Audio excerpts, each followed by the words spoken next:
Hello, this is National Chess Master Coach Bill, and I'm analyzing a simultaneous exhibition given by FIDE Master Christian Apfler of Germany, and he gives this just about every Saturday at well, it'll be 8 p.m. German time or 11 a.m. Pacific time, 2 p.m. New York time, 7 p.m. London time. Okay, and it's regular every Saturday, just about.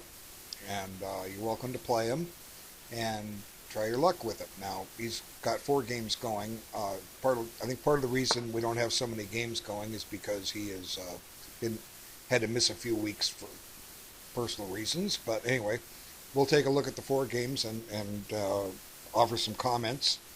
And this channel specializes in slow play because if you want to learn to play, I got it right here. To learn to play blitz and bullet chess, you must first learn to play better slow chess. You came to the right Twitch channel, and of course this is also on YouTube. So we're one of the few channels that specializes in slow play. So let's talk about excuse me, what we mean by slow play. Well, any time control where you have plenty of time to think. A blitz game, if you're playing 3-minute chess, you have 180 seconds. You're pretty much moving about 4 seconds a move on the average. Uh, Currently, let's look at how to FIDE time controls go. Now, what's FIDE? FIDE is where the best players in the world play, the World Championships. 30 years ago, thereabouts, they used to play a time control international chess of 40 moves in 2.5 hours. Am I still here? Yes, of course I'm still here. 40 moves in 2.5 hours, and then 16 moves an hour. After that, they would adjourn after 5 hours of play. So it was possible they even adjourned the game twice. And then they would go home and study it, the position. It keeps the one every time it's a move made, it brings me up to the current position. I haven't started analyzing yet. We're going to do that here in just a moment. Now, the current FIDE time control is like 40 moves in 90 minutes. Plus, you get a 30-second increment every move. And after you reach 40 moves, you get 30 minutes added to your clock. And then you thrive off of that plus the 30-second increment. And usually this means the games will be finished in one playing session. So anyway, that's the time controls that you want to be playing if you want to get better at chess. No title player earned their title by playing blitz chess. Okay, they all got their title playing slow chess, and then now they play blitz online for fun to practice openings and interact with other title players. So let's take a look at these games here. We'll analyze each one. Okay, we have the center counter defense or Scandinavian defense, and usually, let's back this up a second. Let's look at some alternatives. The old main line is to place the queen over here, and lately queen d6 has come in fashion, but queen d8 is perfectly playable, and black's objective here is to play this like a Caro-Kann defense. These pawns will come up here, and that's what's going to happen here.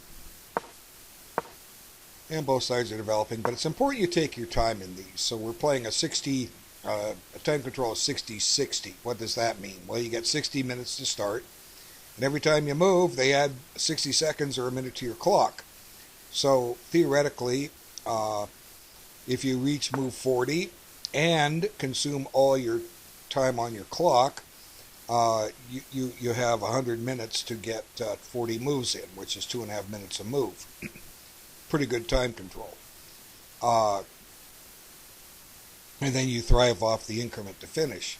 And my experience I've got a lot of these videos up on Christian's simuls, and my experience is a lot of people simply move too fast. You don't want to move fast, especially against a strong player. You got to take your time.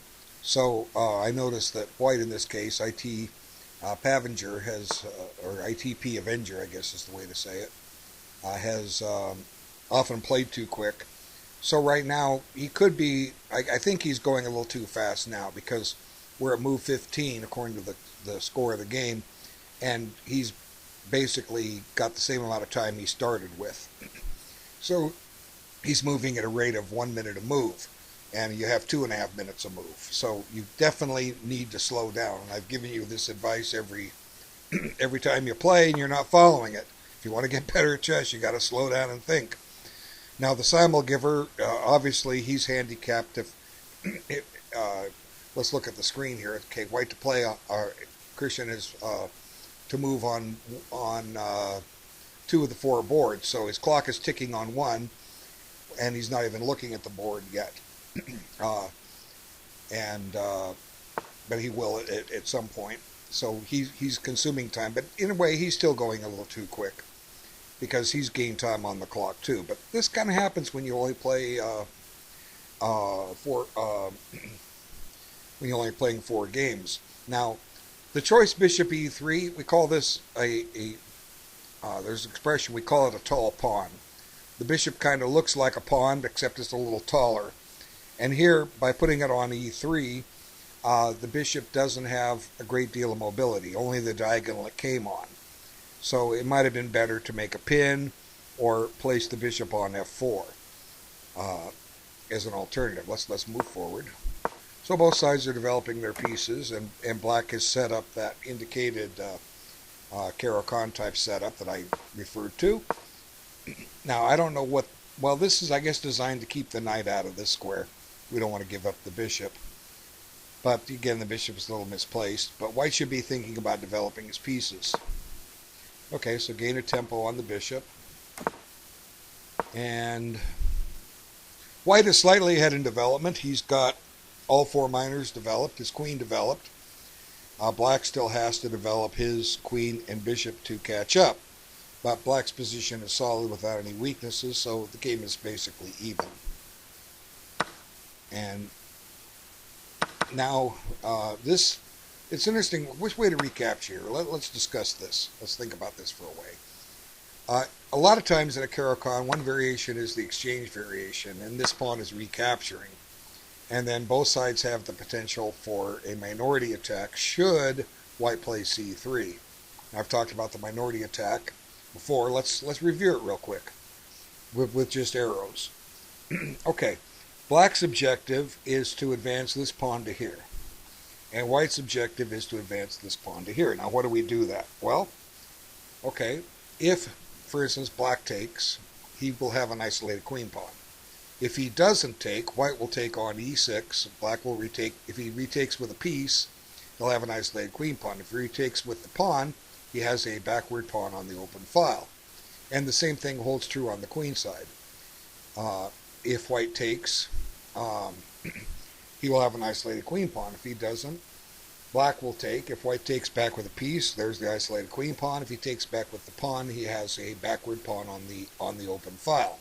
So each side has the ability to create a weakness in the other side's position. Now, the interesting thing about this minority attack that I've observed, every time neither side did the minority attack, the game was decided by some blunder somewhere at some point on the board. Okay, let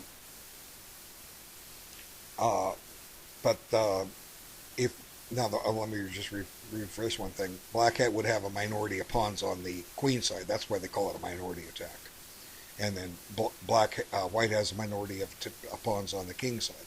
So every time that neither side did the minority attack, somebody lost the game due to some mistake. But here's where it gets interesting. Every time one side did the minority attack and the other didn't, the side that conducted the minority attack wins every time. That's pretty good odds. And until about 1.5 years ago, I didn't see a game on the amateur level where both sides did the minority attack. And finally, I saw one happen. Both sides ended up with a isolated queen pawn in the ending. It was a knight and pawn ending. Both sides attacked those pawns with their knights and captured them, so the weakness disappeared. But black was just of the impression the game was a draw and stopped thinking about it. And the net result was white got his king active and his knight active, and suddenly black had new weaknesses and lost the game. So, you can't just assume a game is drawn until it's drawn. And I've had a number of students, they've set the minority attack up, and then they don't conduct it. So we're going over the game. Why didn't you do it? Well, I was afraid to. I said, what can you possibly be afraid? What's wrong with creating a weakness in your opponent's position? So anyway, we don't the minority attack is absent when we take back with the e-pawn. Black could also take with the knight, and there's a good chance that he may be grabbing the bishop pair after that. White would have to back the bishop up to keep it on the board. Then it's not a very good piece, although black could play for c4 and place the bishop on c3 and try to get a d5 break in. But anyway, he chooses to take with the e-pawn. Now we have a very, very symmetrical position. It's almost like a exchange French defense, but in the exchange French defense, this bishop belongs over here. So, but the game is basically dead even here. Okay, so both sides are developing now. White or black gets his bishop out. He's trying to catch up in development. Oops, wrong button. Okay. And gets the queen off the file of the rook. And chases the queen. Now the queen's kind of been backed up to a kind of a passive square, but white doesn't have any weaknesses except, well, one of the drawbacks with pushing this pawn here is it weakens the g3 square. So it looks like black is fully equalized, and now white is offering exchanges. So what's happening here? Well, we have a very even position. White's willing to trade off some stuff, but if these two exchanges happen, black is ever so slightly better, and the reason would be his bishop is on the opposite color of most of his pawns, whereas white's remaining bishop would be on the same color as his pawns. So black should be trying to trade the light squared bishops. White should be trying to trade the dark squared bishops. And if all the bishops come off, the game will be dead even. So let's move on to another game here. And let's go to the beginning. Let me just come back here just to remind. Okay, so 18 moves, averaging 1 minute a move. That's not going to cut it. See, the average chess game lasts about 40 moves. Half the games that are played every day, every year, every week, whatever, they last 40 moves. So that means half of them are done before that, half of them are done after that. And usually by move 40, we can determine what the likely result will be. Does white win, does black win, or is the game a draw? Doesn't mean it'll end that way. We're just saying a likely result. So the key is to have as much time on the clock. Let me rephrase that. Use as much time as possible to reach move 40. And, so at this point, white has to make 22 moves and he's going to have an hour and 22 minutes to do that if he uses all his time. Because he's getting 22 minutes back on the clock, plus he's going to consume his hour. So that's 82 minutes for 22 moves. He almost has 4 minutes a move to use. And, he at this point, he definitely needs to slow down, stop, and start considering various plans of activity. Okay, and this is pretty much the true in every case here. Now, except for this game where black has less time than he started. Both sides. Oh, what's going on here? Oh, okay, we're beginning. Both sides have more time on their clock when they started. Okay, so let's go through this opening. And Christian likes to play this, I call it the star defense. This is one of the more serious challenges of it. Sometimes they throw c4 into. Black is going to strive for e5 at some point. I play a variation of this. I put the queen on c7. And I think this is necessary from my experience. And if white takes a couple of times, he's going to end up with an isolated e-pawn.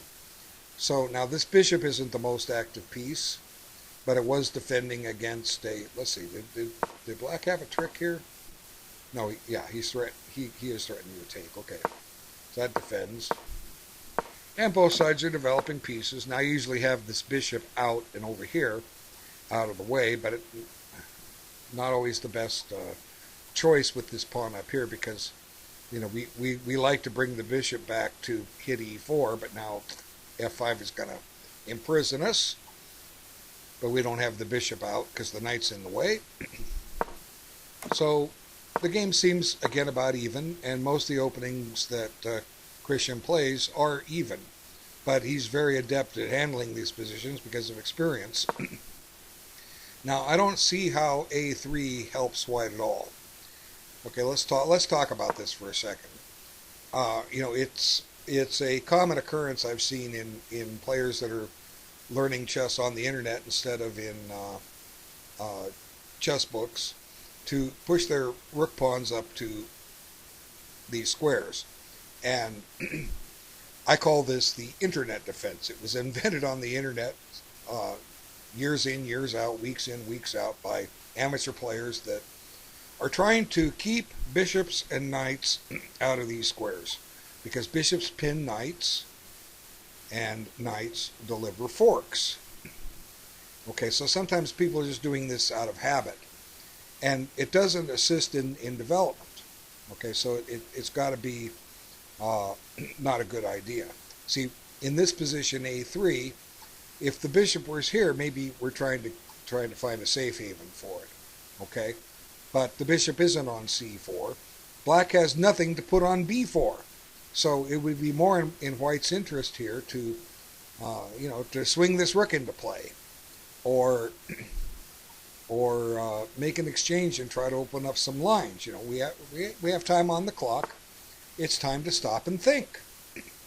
Okay. So a3 doesn't help white, and now he decides to restrain b4. Although I guess white could still play it, but then his b4 pawn would be unprotected. Might be victim to a discovery. We don't know. Let's see what happens. Okay, so he does play this, and here he chooses to ignore the threat on the exchange. The logic being, if white does exchange, black can get the pawn back, and then white will have a weak pawn on a3. Why is it weak? Well, because white advances b pawn. Pawns don't go backwards. You move them, you're going to make something a little weaker. So now black is threatening to grab the bishop pair and go from there. Okay, so we have an exchange, and now white's going to be left with a permanent weakness, an isolated pawn on e4, and this pawn here is in some jeopardy. So white's moving too quick, and he figures this double pawn he can catch later, and that rook was loose, so we trade it off, and then we steal a pawn. Okay, so why did white lose a pawn? Well, because he advanced a3 and b4. Now this pawn is a goner, and then he'll be left with an isolated pawn. So maybe in this position, white could consider playing e6. The logic being that when black takes back, black will have an isolated pawn as well. But black has a lasting advantage because of his pawn majority, an extra pawn. So white has basically traded himself into a lost position here, by advancing b4. See, wait, let's back this up. When did he play b4? Right here. So, again, swinging the rook over would have been a better choice. Now, because of his inattention to the detail, he's lost a pawn. So we could go out on a limb here. Uh-oh, we got a problem. There is a pin. Now, white can defend it, but whatever blocks is going to be pinned too. So, it's probably time for white to get the king and the queen off this diagonal so that this knight is free to move before. But I guess he has some resources to defend it. But white's definitely on the defensive here, and the knight's on a wonderful square e5, great outpost. Okay, so he trades it off, but now that renews the threat here. And here comes more pressure, threatening to win a pawn. So white counterattacks. He says, okay, if you want to win my pawn, I'm going to steal your bishop on the back rank. And he just gets rid of the back rank threats. And now there's a simple move. Rook takes. And white's White's in trouble here. He doesn't have time to take here because, well, he does. He doesn't do it. The rook takes, check. We slide the king out, and the fact that the king and queen are still on the same diagonal allows, this rook is going to run, grab something, and ruin poor White's game. So now the queen is pinned, and White doesn't have enough compensation. After Black moves his king, White can take the bishop, but then he's going to lose his bishop here to a fork, and the extra pawns will decide. So the culprit here for White is what? It's the clock. Okay, you played 24 moves. You should have had about 30 minutes, give or take, on your clock at this point. You've wasted 34 minutes of thinking time. Instead of taking 2.5 minutes per move, you're moving at under 1 minute a move. It's not going to cut it against a strong player. Okay, let's move on. Okay, let's see what happened here. Okay. Now here, White's taking. We can see White's clock is under a minute, or I'm sorry, under an hour. So he's taking a little time, but he's still moving too fast. Okay, so we have the star system set up again. I like to put this out here. And I bring the queen here. He delays if he even does it at all. Now, in a way, this helps Black, because one of the ideas Black wants to do is bring the bishop back to this square. And but he like Christian likes to take. But my method is to bring it back and have activity against e4. And Black just develops, and the game is even.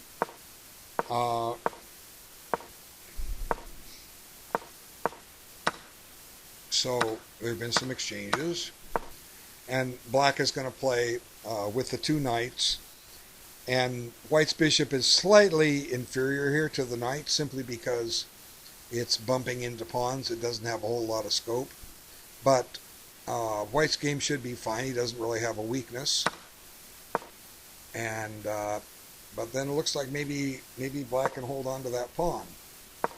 Okay, he's trying to get it back. Okay, he gives it back. And we could argue Black has a weakness here, d6, but it's not something maybe White can play against it. Let's see. What about knight f5? Well, we also have to watch out. We don't want to just give this pawn up. So b3 makes sense, and now g6 prevents knight f5. So a little positional move. We don't just develop pieces. We deal with the potential threats that White can make. So g6 is an excellent positional move. And this move makes sense. We get the pawn on the opposite color of the bishop. Maybe we can play it here and just trade off into an even position. So White's biggest problem here is what? He's moved too quick, but at least he's moving a little slower than some of the other people here. Okay, but the Black's game is fine, and he has some chances. Okay, so even, we'll call this about even. Now let's switch over to this one, see what's happened here. Okay, so look at White's clock. More time than when he started. He's not, now he's rated 2103. You should know better. Okay. I don't know how you got a 2103 rating. Maybe, I'm not criticizing you. I'm saying, your true elo strength may be much higher, maybe much lower. I'm not here to judge your rating, but you are playing too fast.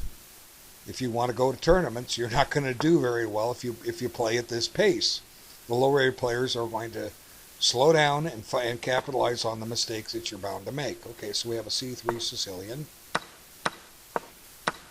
Now there's a interesting move here. Let's see. We're not quite in that position yet. Oh no, knight c6. Okay. Now I'm gonna show you something with arrows. Let's go back to the beginning. Silly warning. I'm going to show you two similar variations by arrows only. Okay, E4, knight C6, D4, D5. Pawn takes, queen takes. Now white can play knight C3, giving up a pawn on D4. Black takes. Now bishop E3, queen takes, check, rook takes. Now black has kind of a difficult position here, because if white had two moves in a row, he'd play knight from C3 to B5 and mate on C7. So black's best move is to play bishop D7. Now the knight comes here anyway, and black can defend with rook C8. And black is a pawn ahead, and he's better. And white doesn't have time to take on A7 because of knight takes A7, bishop takes A7, and then B6. And the bishop on A7 is trapped. White can't save it. If he tries to bring his rook up to come over, well, E6 stops it and black wins. A similar position comes out of D4. D4, D5, C4, Jagoran defense, pawn takes, queen takes. Once again, knight C3, queen takes, now bishop E3. Now the only difference between this variation and the one I just demonstrated was white's e-pawn is on E2 instead of C2. But the same things hold true. Okay, bishop E3, queen takes, rook takes, bishop D7, knight B5, rook C8. And knight takes B5 is a mistake because of knight takes A7, bishop takes A7, and B6, and the bishop is trapped.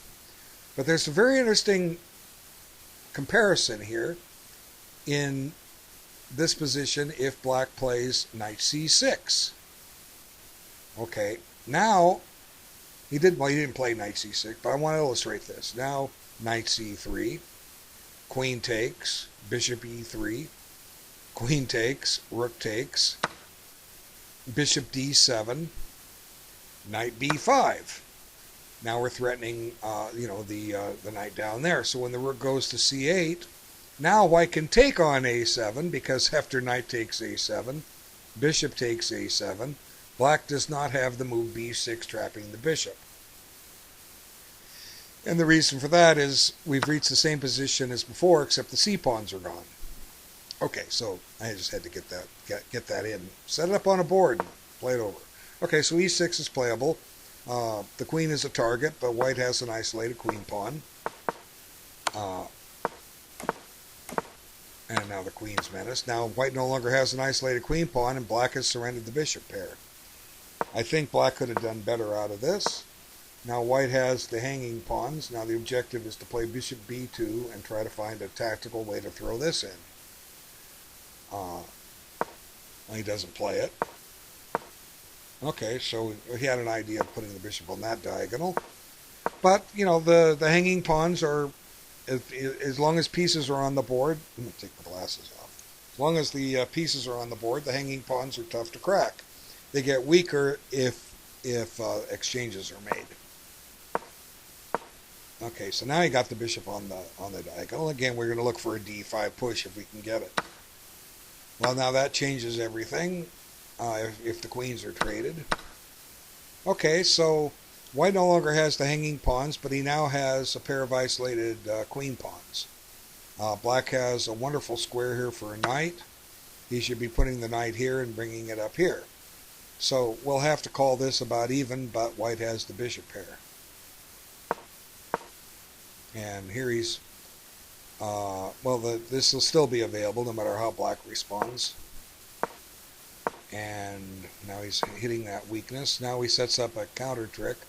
So black doesn't want to take this. And the reason is it's weak when it's isolated. White would be able to play bishop takes, check, get his pawn back, and his weakness is vanished. But the game still seems about even. Now let's see. Now here, if take, what can he take? What am I missing? Bishop takes. Well, we can always take, and move the bishop somewhere, hit the rook. Then we're on this bishop on the rook. Okay, so we can't take. Now, I don't know. This seems to work out okay for black. Uh, both sides have some flaws in their setup. Okay, these pawns bump into black's bishop. This pawn bumps into white's. So white gains a tempo on the rook and defends at the same time, and black seizes the open file.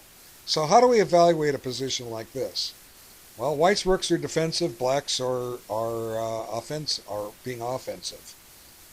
I mean, they're on the offensive end. Uh, you know, this pawn may be a problem. Black could have a potential threat here, hitting the bishop and hitting this, and that's kind of what happens here. But why doesn't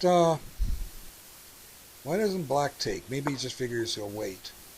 So, for everything I've said, you know, white's advantage of the two bishops disappeared. Did he have to take that knight?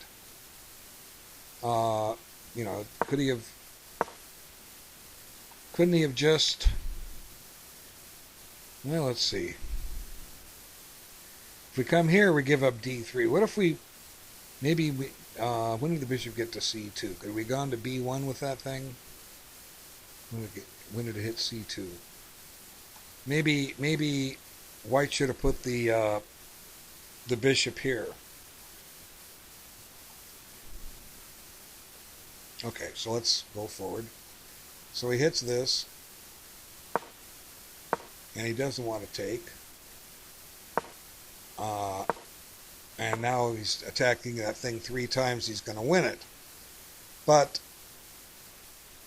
you know, I have to criticize black for moving too quick. I mean, there's just, what is this stupid pop-up? I get all these crazy pop-ups.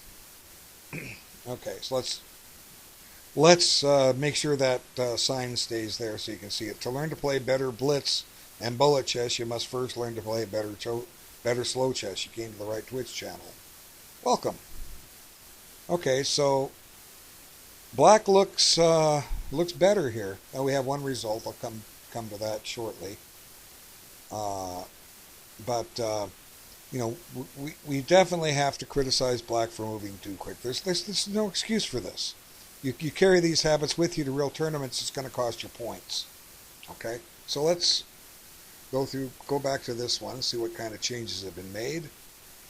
I'm not sure where we left off. Okay, yeah, right here, knight e4. We were talking about the potential trades.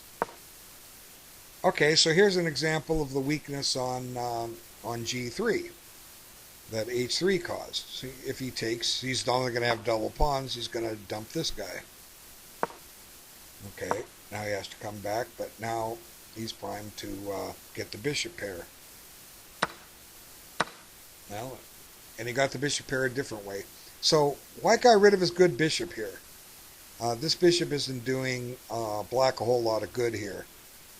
So this is now very close to a clear advantage for black, owing to that bishop pair. And now this, if he takes, is going to give white a weakness. So this game is starting to turn in black's favor. Now, here we'd both have an isolated pawn, but black would have control of the file, and the queen might get buried over here in the corner.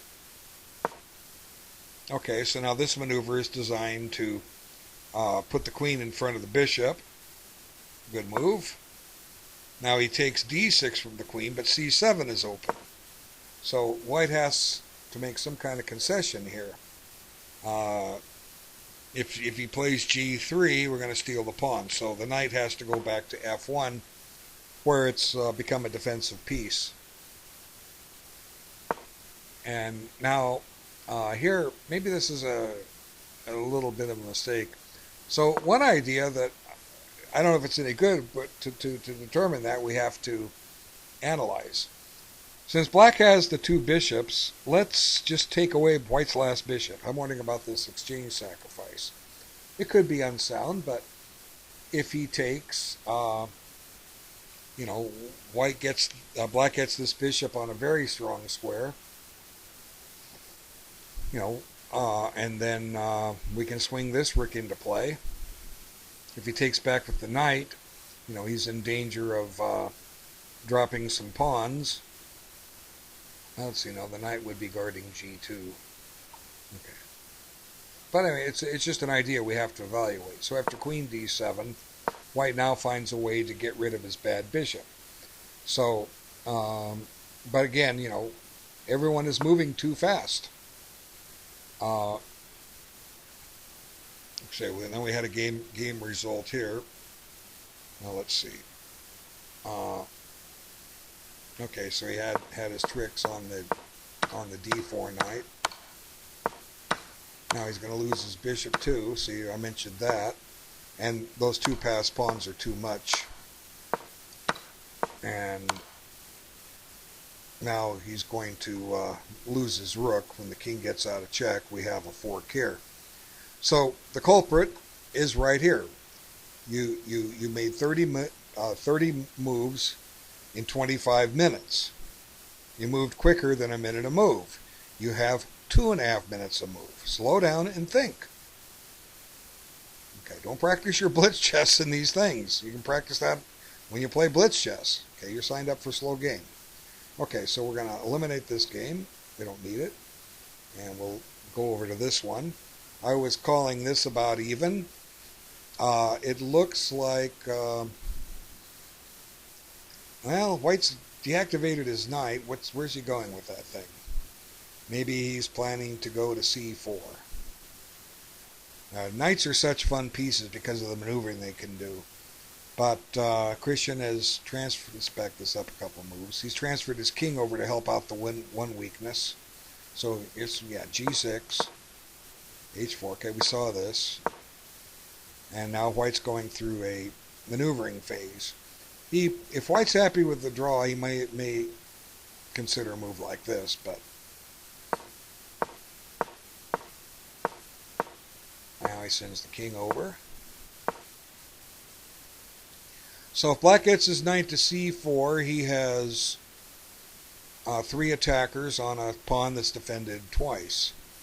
So I don't think black can get d5 in. White has too much control over the square.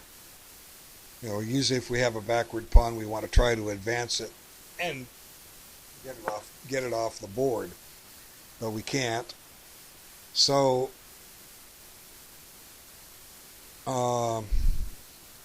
if black tries to keep white out of c4, he runs the risk of having an isolated pawn and giving up a new square, d5. So I think black has his way out. Oh, look at this. We have a game result. Okay, so he's going to get rewarded for playing too quick. Uh-oh, something dropped. Okay. Okay, yeah, just could be a mouse slip, could just be an oversight. But black is definitely for choice here. So something has gone wrong for black here. Let's back it up to here.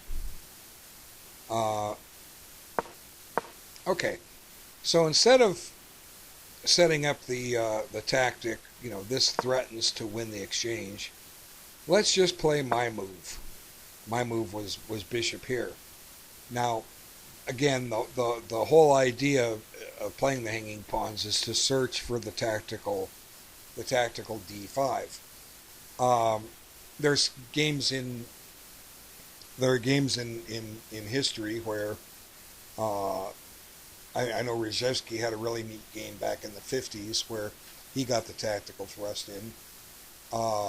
One game that sticks in the back of my mind, it was the 1981 rematch between Anatoly Karpov and Viktor Korchnoi, the very first game of the World Championship final. This was the last time Korchnoi competed in the finals.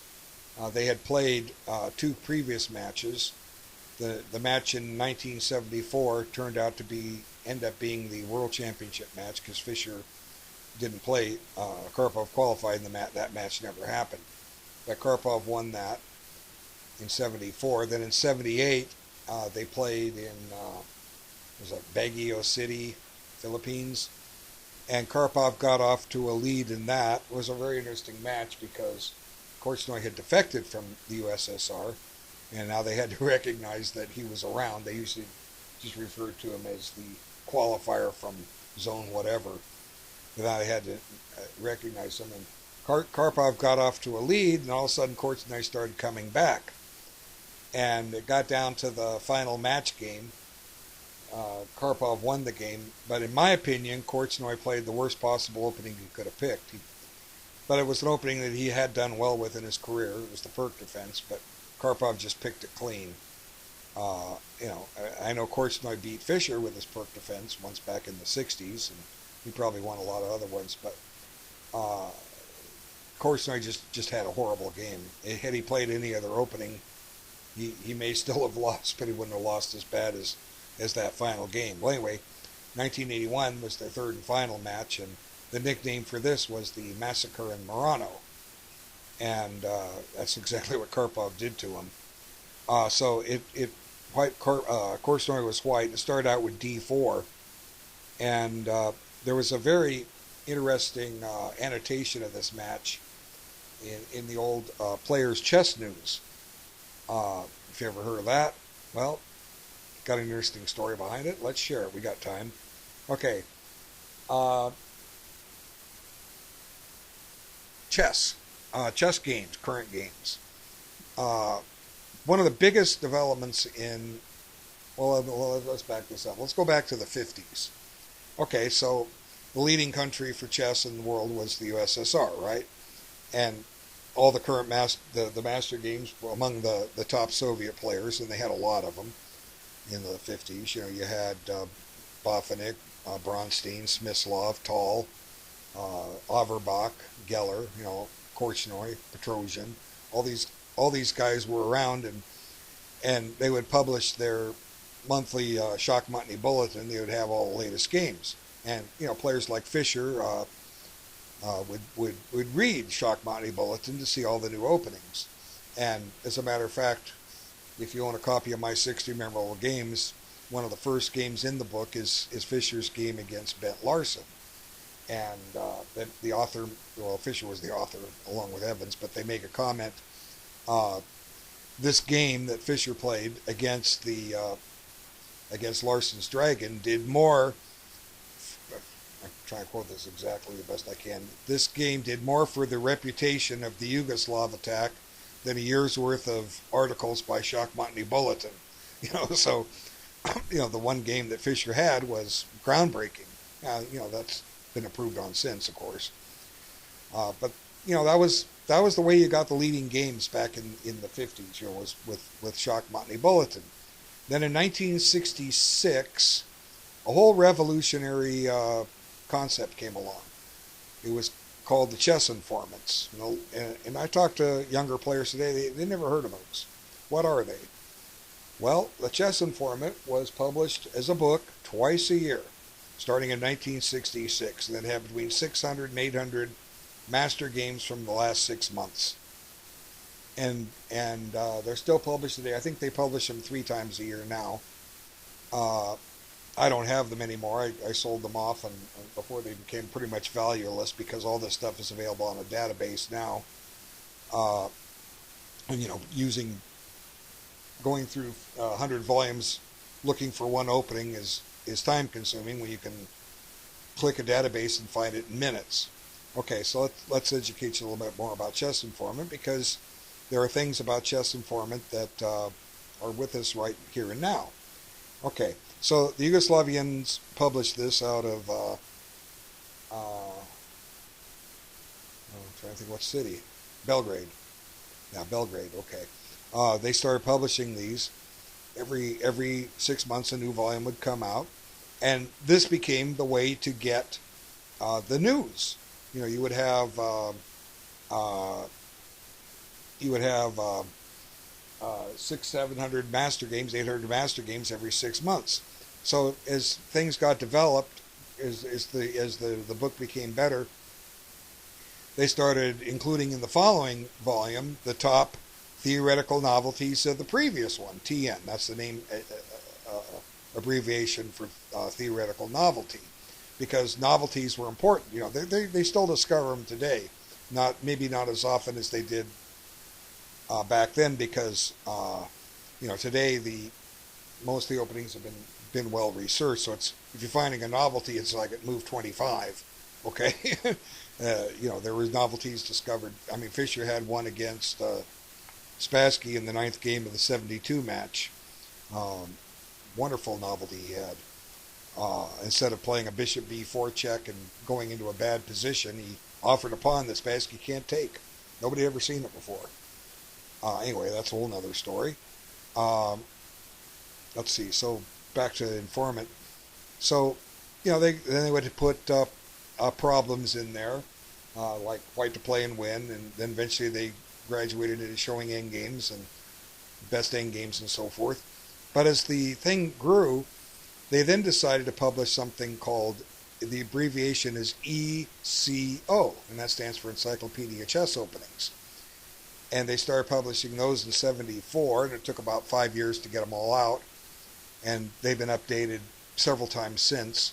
ECO is one of the big opening books. Now, there are 5 volumes. Now, they have a letter and a Roman numeral. Now, I don't remember how they match up, but the first 2 volumes the first volume covers E4, where black plays E5, and then black plays the French defense. And the next volume was E4 and every other opening, Sicilian, Caro-Kann, Perk, whatever. And then they did 2 volumes on D4. One included D5, and I don't remember if I think the first one included the Grunfeld defense, and the other one included D4, Knight F6, and everything else except for the Grunfeld defense. And then the last volume I think it had the Benoni, I don't remember, and it also had moves like C4 for White's first move and B3. So ECO code is still with us. B22. B is volume B. And here we see a pop-up, Sicilian defense. Now here chess.com labels it. They give you the name. But there are 100 numbers. Is it 00 up to B99? So if you're playing, if you were playing the Alpen variation, you would know to look for B22 in your ECO.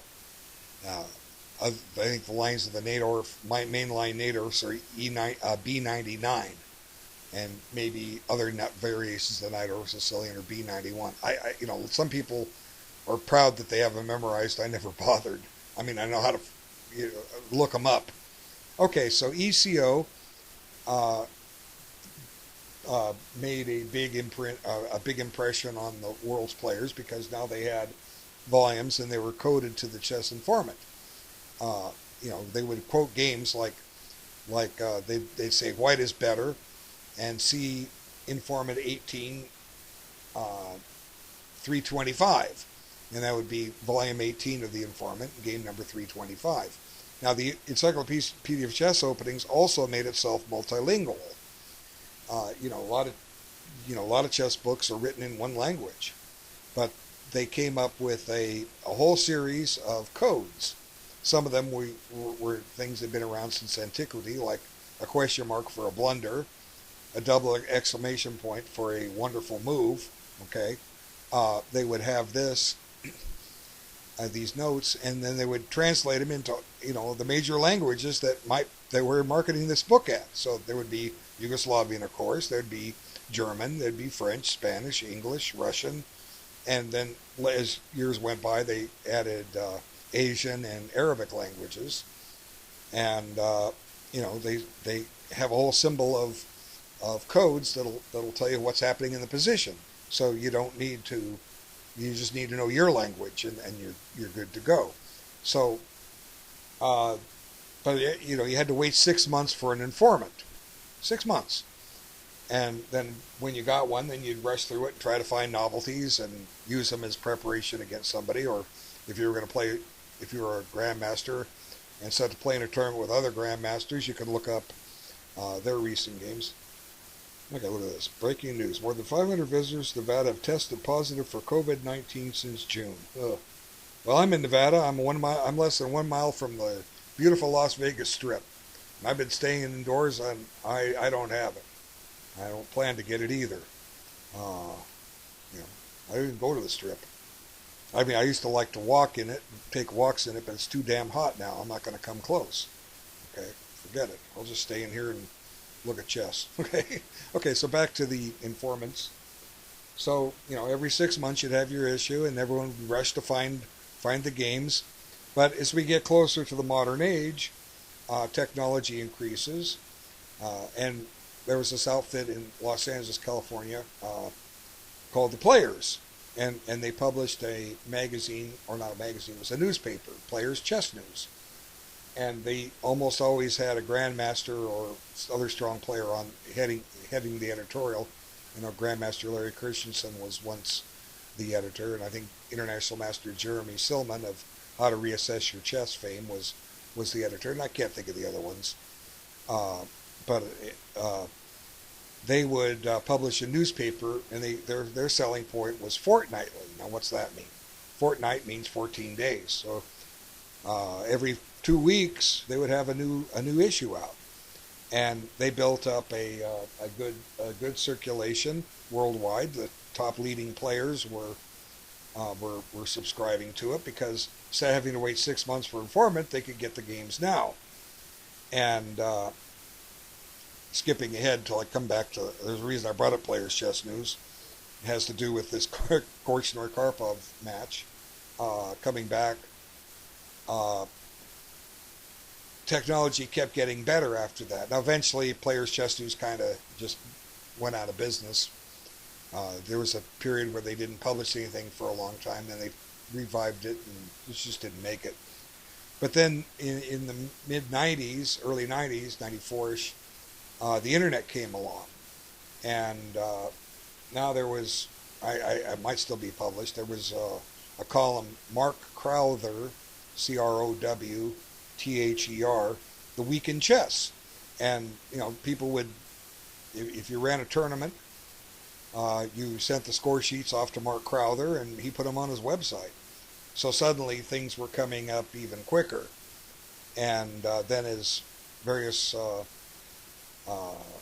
software things were developed, there was Chess Assistant, there was ChessBase is still around.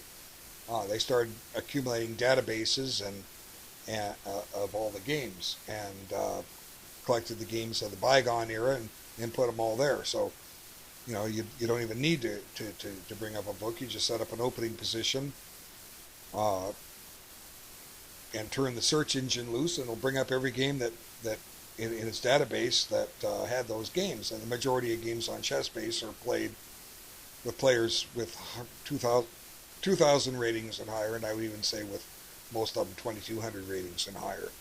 So, now we get the that's how we get the news. But the interesting thing about Players Chess News, this is what I remember. There was, I don't even remember who did it, but when they annotated the first game of this match with Korchnoi and Karpov, somebody did a really, really good job of annotating it, because it explained all the ideas behind handling the hanging pawns. And I particularly remember it because I was transcribing it for a friend that didn't have access to it, and he refused to learn algebraic notation. That's a whole other story. He knew English descriptive, and he was a good friend, but I took the time to painstakingly rewrite the entire article for my friend who couldn't read it or refused to read it, and I put it in English descriptive notation, and he happily was able to play over it. So I helped a friend, and he got to see it. But as a former school teacher, students learn by doing, and when you're playing something over and writing everything down, it sinks in. So I remember a lot of the text in this, and then playing over and making sure I had the correct notation. I remember a lot of the strategies that were mentioned in this game, and this game was played and annotated way back in 1981. That's a heck of a long time ago. But they talk about the classic handling of the isolated pawns. So in that particular game, if you want to dig it up, essentially it was a d4 opening. I think a Queen's Gambit decline type by if not directly by transposition. And Korchnoi played a London system against it, and then later this bishop came back to g3.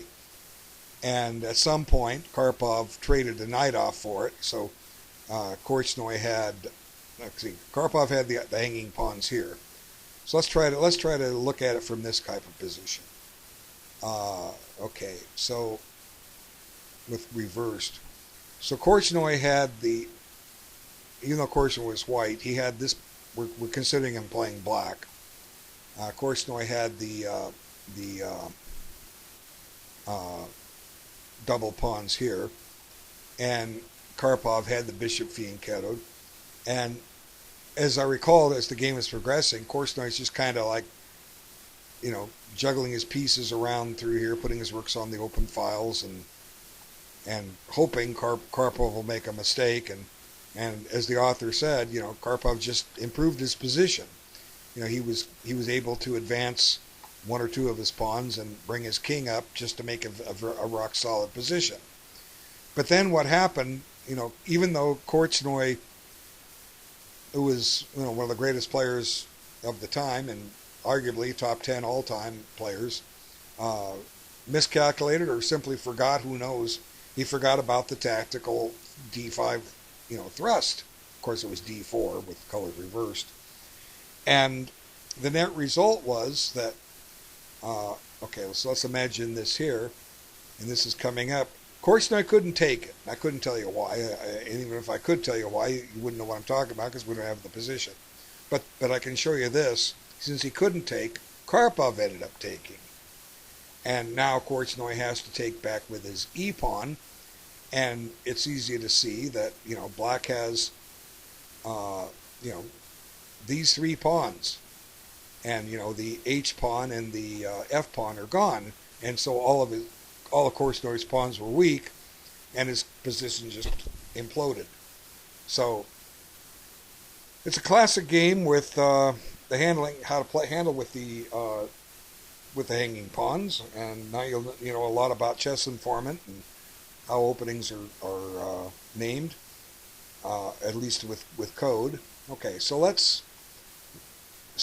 I would think Bishop B2 would be the idea here, and then try to look for a way to get this tactical thrust in. And that means this rook needs to come into play, and this rook needs to come into play. Now, while White's busy doing that, what should Black be trying to do? Well, trade pieces. Because if you trade pieces, the hanging pawns become weaker.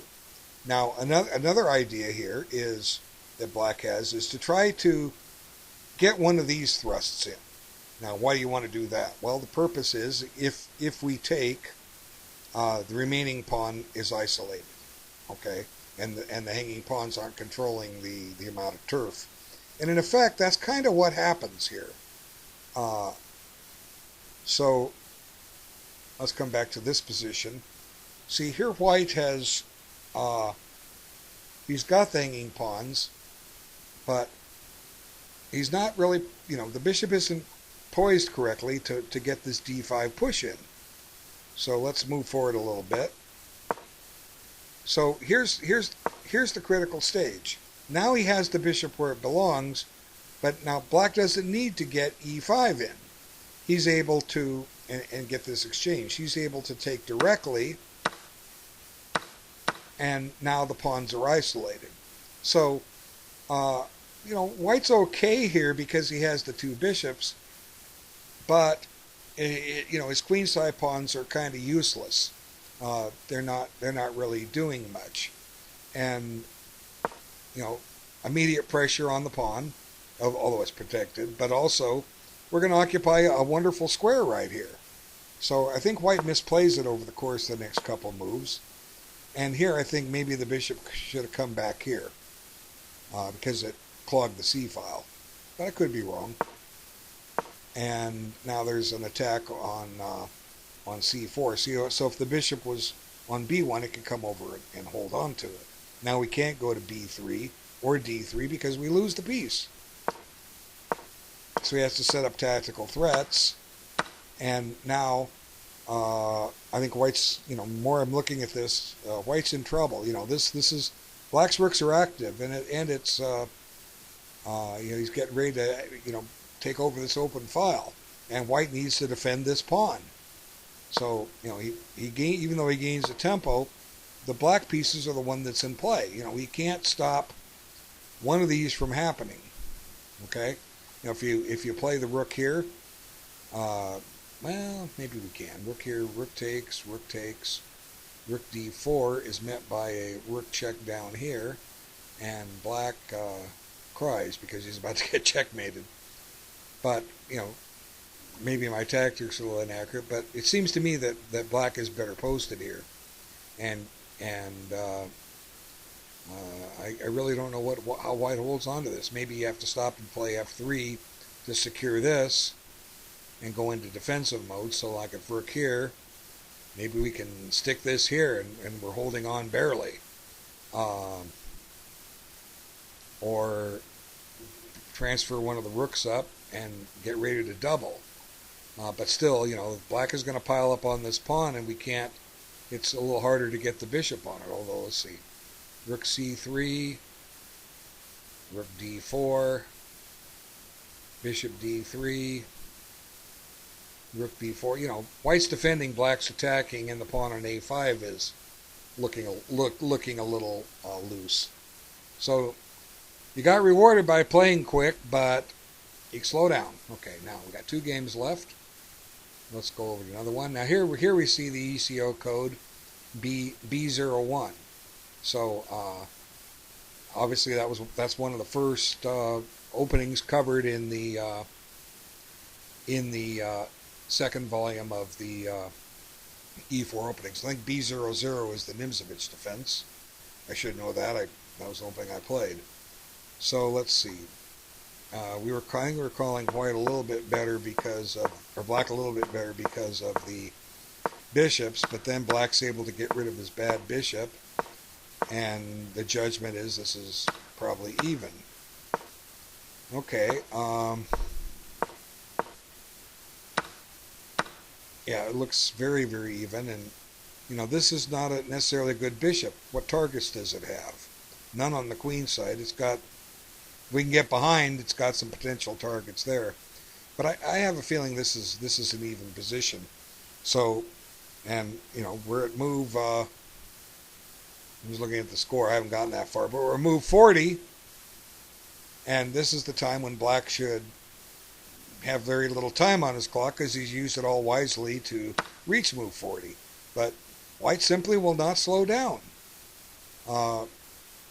If you lose this game, because you didn't slow down. Now, I think this helps Black a little bit. Maybe you need to play here, but then after takes and takes, Black can take the B file and you can't oppose it. So it looks like Black is working his way through this, but there is a potential target pawn here. That's what he does. And now he's restraining it. Okay. So White's queenside setup looks fine. Black can attack the pawn, but can be defended. The only question, the first thing I want to ask is, can I penetrate with the king? Can he walk all the way over to b7 and come into play this way? That would be the major concern. But looks like the game's about even. And I think White's going a little too quick here. Black didn't. I don't really see an inroad for Black. Now, now this pawn should be doomed. I don't know. Maybe White's okay, but this pawn is no longer defended. It was defended before. Ooh, this is looking dangerous. This rook can come down here. But we have to have to keep an eye on this. We'll win it later. But I would say Black's outlook here has improved a lot because, there's now a target on b4. There wasn't a target before. You advance pawns, you make them weaker. Okay, we'll come back here. Let's look at this one. And we're now in an end game, and it looks like White has stolen a pawn. Oh, good. Okay, and he's doing better on his clock than the other guys, but you know, the knight b1. I was talking about the knight's trying to get to c4. I think that's where we left off. So knight here. Oh, by the way, b07. That's the perk defense. e4 d6. Okay, so he is trying to get his knight to c4, and he does play this. I was talking about this, but the exchange will weaken the d5 square. Now, then I'm covering an attack here. I mean, I see nothing wrong with this, and you get control of d5. Then we swing the knight back around and land it in there. But this could be okay. But black may be able to play d5 here. No, he can't. Okay. If he plays d5, the pawn on c6 is overloaded. It's guarding two squares, so we're going to lose the pawn on d5. So he takes, and now there's grabbing that, so he needs to do this. And the rook's under attack, and white's going to lose a pawn. I'm sorry, black is going to lose a pawn. I'm so dyslexic. And there it goes. So white's stolen a pawn out of this. We'll give him some credit for taking a little bit more time than the others. Okay, let's go forward. So f6. But so now the question to ask, if you have white here, how do you win this? And that's an excellent question, because any of you can reach an endgame like this, and you want to realize your advantage. So before we look any further here, let's think about it. Okay, black has a pawn majority of 4-3, but white's pawn majority of 3-1 is even better. So for white to win this, he needs to utilize his pawn majority. In other words, white is happy to trade this pawn for this pawn. Then he's got two connected pass pawns, and if his king is over there on that side of the board, he can use it to help out and get the pawns to advance, where they will eventually cost black some material to stop. But it takes a little while to do this. For instance, white can't play c3 immediately to prepare b4 because he's going to hang this. So let's see what transpires. So he plays f3. Now this looks to be designed to send the king over to help out. Now black can try to get a pass pawn of his own, but he's only going to have one. White is going to have two. And if you open up too many lines there, the black pass pawn that could be created could become a target. Okay, so let's just go forward. Trying to occupy a great square. Okay. And now he does come in. Oh, excuse me. Oh, I'm yawning. I slept plenty last night. Okay, so black has gotten his knight on the best square possible, but it looks like white might be closer to realizing a push along this line. So although the bishop will be weak, there is some pressure on this, and the king can come up and help. I'm always going to evict him right away.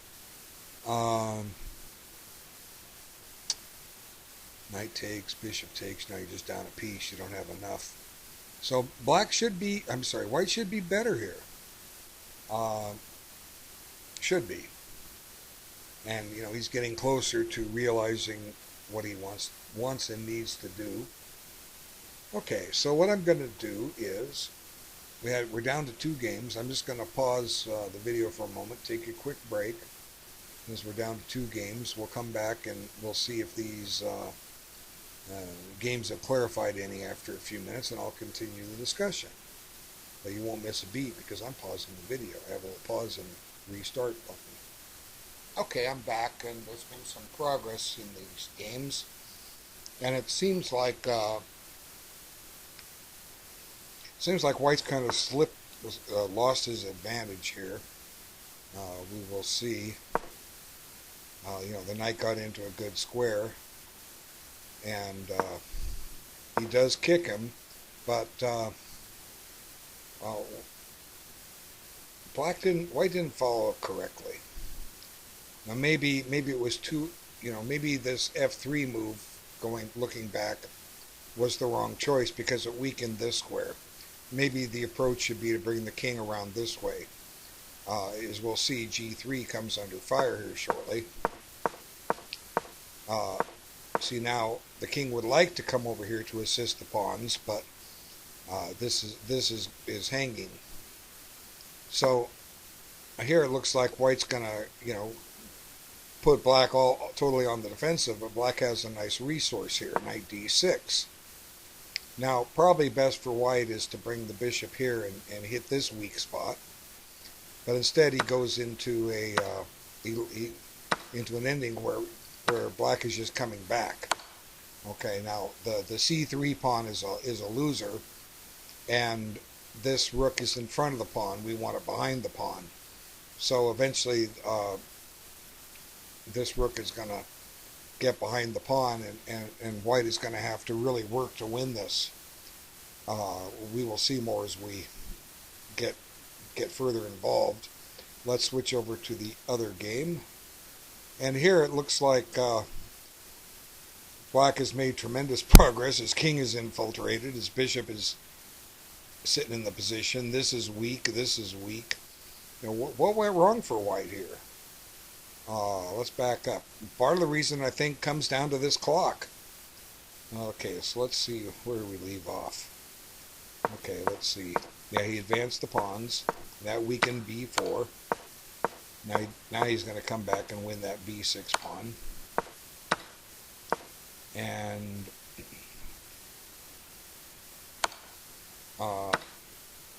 now suddenly the black king gets active. And now remember earlier I was talking about these pawns. I said unless the bishop can get behind the pawns, well, there it did. And just about every pawn white owns is ready to fall here. I'm almost thinking black is winning here. I look up here at this engine. I don't always agree with this stuff. It may be correct. It shows white an advantage, but that's assuming perfect play by both sides. We have to take things as they go, and it may be that some of white's moves are very, very tricky here. White has to play them perfectly in order to keep that advantage. So, when you have a whole flock of loose pawns here, it can get dangerous in a hurry. Now, conversely, maybe blacks will fall too, but I'm liking black here. Okay, so he defends one pawn. Now he grabs one. Now he's restored material equality. And now he's after the f6 pawn. So, but the inherent problem I see here is that, we can't take. There's a tactic here, knight g3. So if you put the king down here, that check shouldn't do anything. I don't know. I still like black even though it disagrees with me. We'll see what happens. And I noticed an interesting thing. Like time travel? Love chess? Check out 5D chess with multiverse time travel. Now, there's no way I'm going to even look at this. I can't figure out regular chess. What do I want to play this for? What happens? You move a piece and it vanishes, and 6 moves later he reappears. That's time travel. He goes through the other 4 dimensions and pops in out of nowhere. That's like bughouse chess. Okay, so Christian is taking his time here to some degree. He's trying to find the right move, and it is his move on both boards. So we don't know which one he's moving on. I think he's probably thinking on this one, because I think, oh no, he was moving here. He has to take this pawn. And I don't think white is winning this anymore. And black might even get this king active and come in and chew up a lot of pawns at some point. Okay, so let's come back over to this one. Oh, the other one. Here we go. And so, oh, here's an interesting move he thought about. He's giving up the bishop. Um, his logic here is that after takes, white can't hold that pawn. Well, he still doesn't have time to take here because of the fork, but after the king takes, suddenly the black pawns on the king side could get very dangerous. Meanwhile, if white grabs one, these are going to fall. So it could be that white is holding a draw. But, I was thinking white was a little bit... Oh, look at that. Whoops. What happened here? Okay. Oh, my goodness. He played that move and resigned. Oh, my God. Okay, what happened here? Okay, takes. He gave up the bishop. Now, what does white need to do here? Probably take this. And then black will take this. And, white can hold on to that pawn here. And try to find some way to get this knight back in the game. White should still be better here. White could also protect this pawn. It's up. But, then these pawns are running. It's trouble. So this is just a shame that this happened. I don't understand. But until he pushed his A pawn, I thought maybe white was a little better because he managed to get rid of his bad bishop. So let's back it up to here. This is where white played A4. What would make sense? Well, maybe a move like F4, get the pawn off the light square. Okay. The rook can defend this laterally. And, I was talking about what if black tries this long, laborious process to activate his king. 1, 2, 3, 4, 5 moves just to get the king there. White gets 5 moves. And, black could be doing white could be doing a number of things in the meantime. So, I don't think black should have... I don't think white should have lost this, but anyway, he does say there, mouse slip. Okay, well, unfortunately, mouse slips are part of the life on the internet chess. Okay, so we're down to one game, and better luck next time. But slow down and think. You could have, you had nearly an hour at this point. And, you could have come up with a better idea than shoving your A pawn. Black's counterplay in the end was based on the fact that these pawns were vulnerable. They're not vulnerable by the rook if you keep your pawn on A3.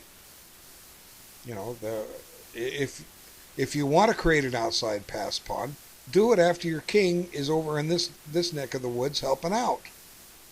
After you find a way to make this knight a better piece. Or, maybe... If I was talking about the idea of the king running over, maybe black can, or white can take the e-file and penetrate. I mean, there's definitely a lot of play here, but you need time to think and evaluate if you can do that. If you move quick, you can't do it. Like Bobby Fischer said, blitz chess kills your ideas. He was right. Okay, so we're down to one game. And yeah, this is basically a standard drawing position here. Let's explain. Okay, let's get to where we got to this point. Now there's that silly message. Am I still here? Yes, I'm here. Okay, so now black has shielded his king from checks. Now here white is tied up. Okay. He can't move his rook because he'll lose his pawn. Then white's fighting for a draw.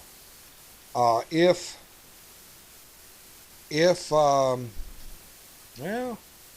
still some technicalities here. The rook cuts the king off, but the king can approach laterally. And the idea is to get the king down here so you can move the rook so you can queen the pawn. And sometimes the way black has to defend here is give up the rook for the pawn, but win enough of these to hold on with one of your pawns so that you in turn force white to give up his rook for the pawn. Let me see, I have a beverage. There it is. Iced tea. Okay.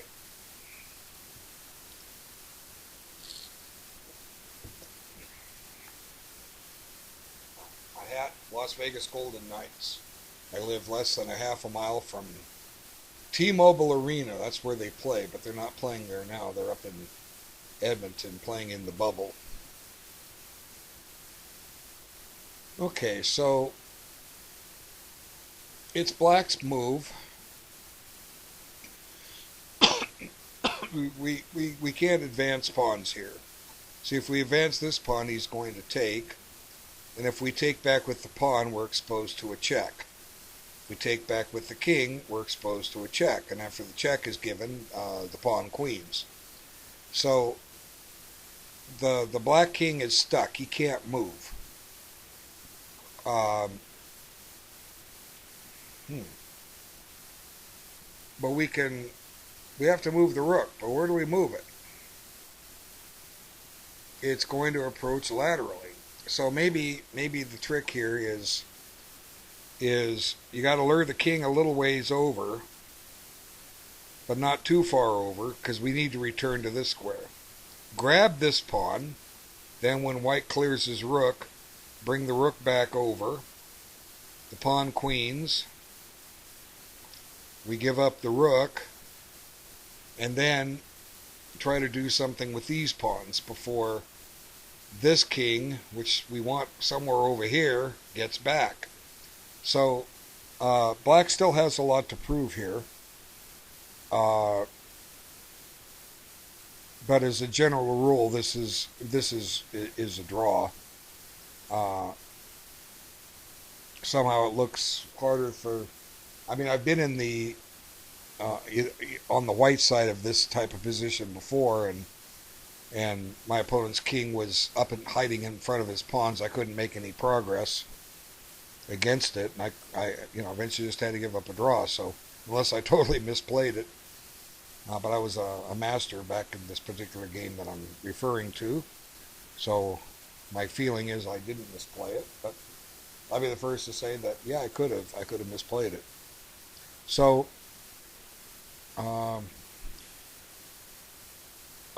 the engine is suggesting 3 different moves with the rook, and in each case the white king is getting access to e3. But then it's giving some checks, and it has one idea here I hadn't thought about. At some point we're going to give up this pawn in order to get the king here. Now that makes us a certain amount of sense, because then we can maybe capture these.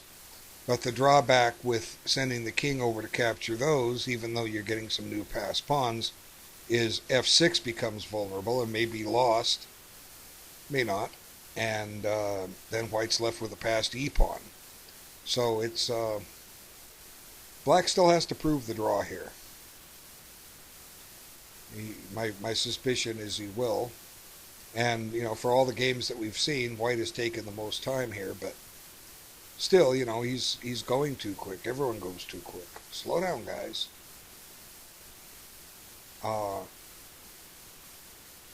So let's talk about use of the clock and consider a few players in history. A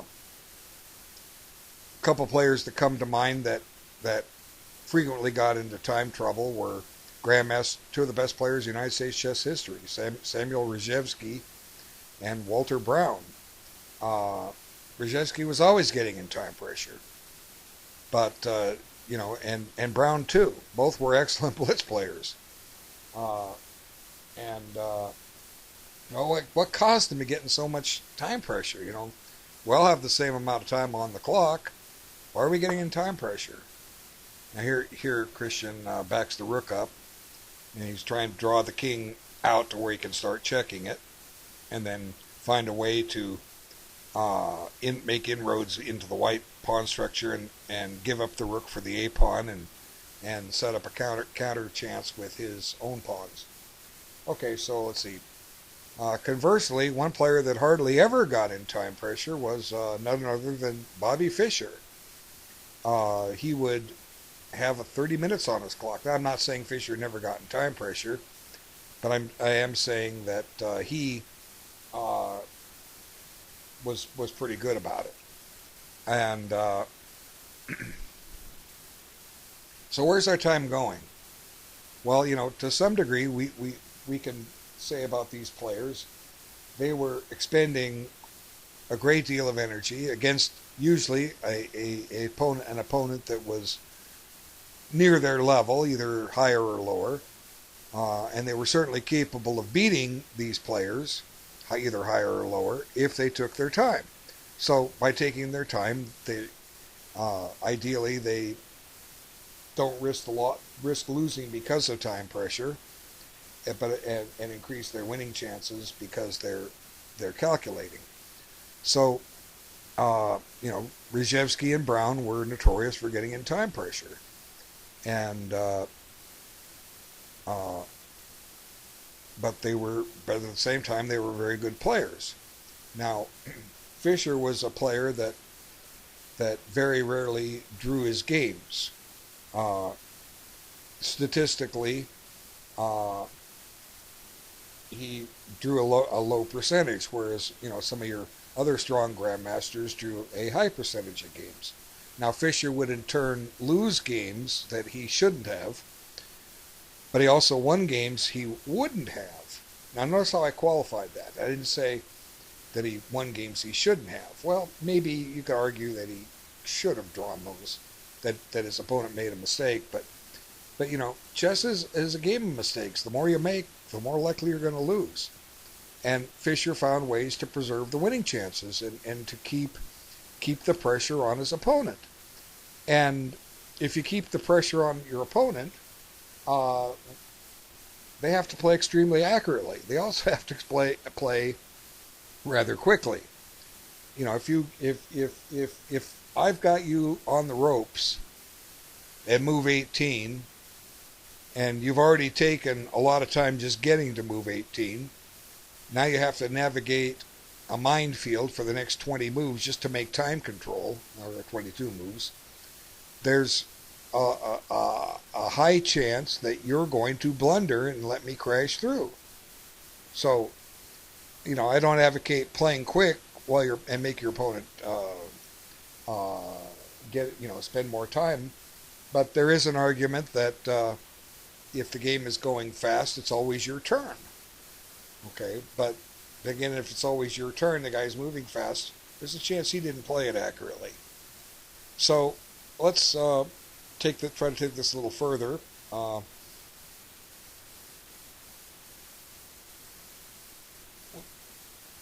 Fischer would refuse a lot of draws, and he would have time on his clock, and yet he would still lose them trying to win. Why did that happen? Well, sometimes because his opponent took their time. Maybe Fischer was moving too quick. I mean, I'm not going to sit here and isolate games out or examples out. But at the same time, Fischer was refusing draws against some of the best players in the world. Okay, so let's talk a little bit more. Let me give you an example of a tournament that is held in Las Vegas every December. I hope it's held this year. That would be the North American Open at Bally's Hotel and Casino. They get about 700 people playing, and they've divided it into sections. There's the Open. There's my silly message. Am I still here? Yep. They have the Open, and 125 people play. Then they have sections, and under 2300, under 2300, under 21, under 19, under 17, under 15. Then they have an under 1250 section.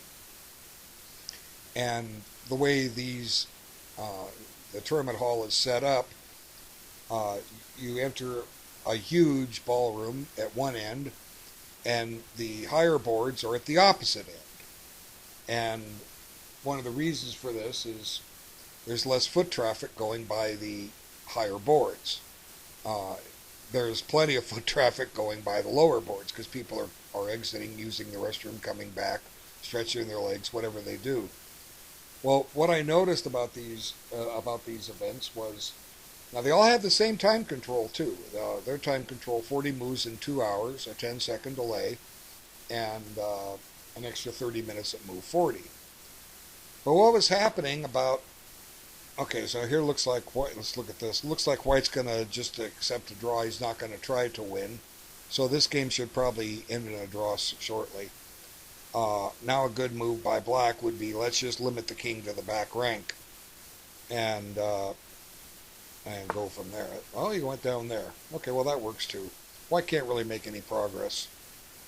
Uh, but a check on the back rank would have been decent.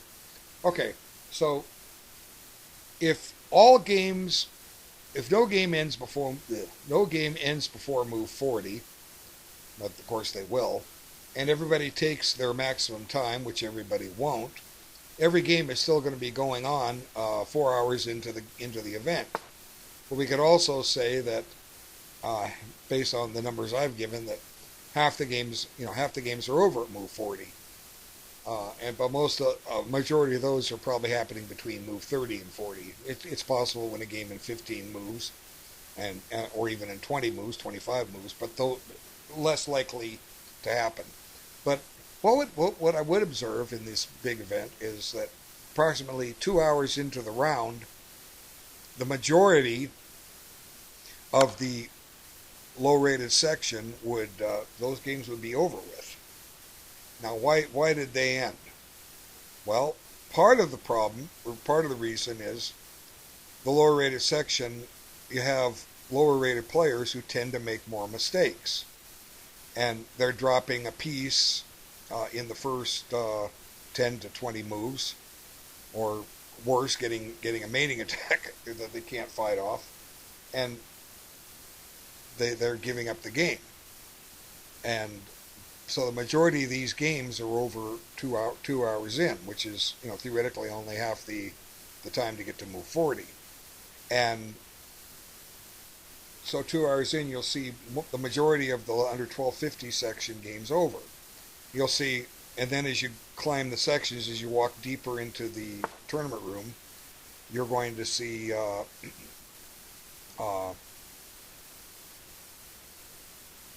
the next section up will have a number of games finished, but then it'll get fewer.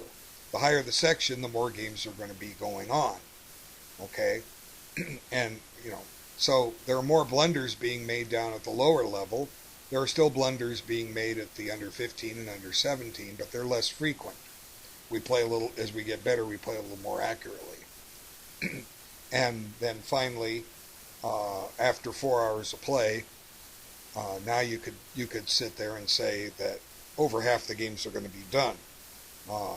Then the higher level, the open section, you may only have a quarter of them done. But then they're going to start finishing up as move 40 approaches and we get a little deeper beyond move 40. So I think these guys will offer a draw soon. I know Christian doesn't like it if you keep offering him draws. If he's offering one, I don't get the alert. But the moral of the story is the stronger players are taking their time, and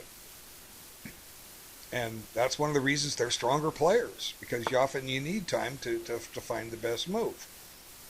Okay, so there's probably going to be a threefold repetition here pretty soon. I expect this game to wrap up soon. So, the higher rateds know to take their time. Why aren't you guys? That's a good question. Now, what did I used to do? A lot of times I moved too quick. And sometimes to this day I still move too quick. We all do. then when I was getting better and breaking 17, 1800, I tended to often get in time trouble a lot. And I've gone back and, I have just about every tournament game I've played, I have a score of it. I've gone back and looked at some of these old games and, even write the time down so I knew I was in time pressure by looking at the score sheet because I had a record of it. And there would be a lot of games where I was playing somebody that I was better than, but they were still decent players. And I'm going through the game. I'm saying, my God, I mean, I'm never in this thing. He's always a little bit better. Why is this happening? And, until I look a little deeper and I realize that I'm still inexperienced and I'm not making all the best moves. Okay, I think we have close to a threefold repetition, but not quite. So this game should end soon, as I said. But I would often get in time trouble and then end up losing the game. And, and there have been cases where I've lost a game because of time pressure.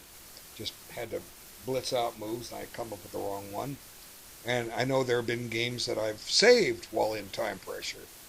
And one of the reasons I saved it was because, I got a difficult position and then I dug in and I found the best moves. That when I needed to, they were there to be found. So as years have gone by, I've noticed since I was absent from tournament chess, real life tournaments, from mid 1996 until the end of 2012. There's the draw by repetition. I was absent from there, and I played some slower games on sites like ICC, and I think at chess.com too. But I've noticed in the last 8 years, nearly 8 years, I've been back to tournament chess. I don't get in time pressure as often as I do. Now, I wouldn't say I move too quick. And, there have been times when I found myself with, say,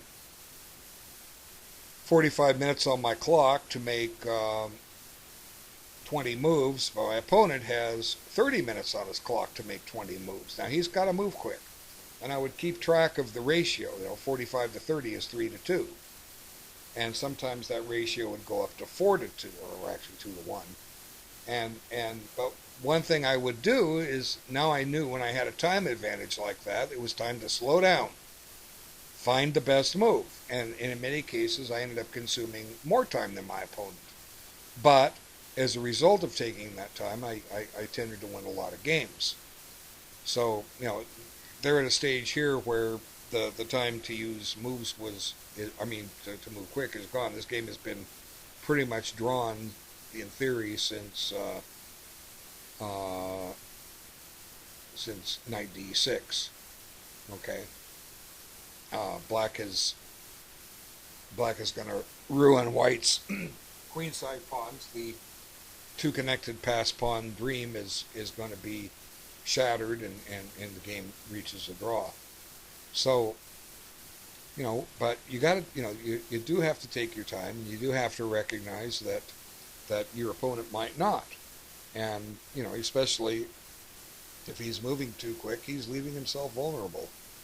So I always preach this, slow down, and I'm hoping the people watch these that are playing, watch these videos, they play regularly, and please come back and slow down. Okay? So anyway, I want to thank everybody for watching. Join the club, the Tactical Brothers. That's Christian's chess club at chess.com. Join that club and have fun with that. And show up on Saturdays. Again, the time is 11 a.m. Pacific, 8 p.m. Germany, 2 p.m. New York time, 7 p.m. London time. And if you stay up late till after 11:30 p.m. in India, you can play them. You'll have to be up late, but you get to play a FIDE master at tournament time controls. If you could play him every week for a year, and slow down, so you learn something. Watch these videos, see my comments. You should be able to prepare variations for Christian and get him get them on the defensive and beat them. Okay, so thanks everyone for watching. Take care.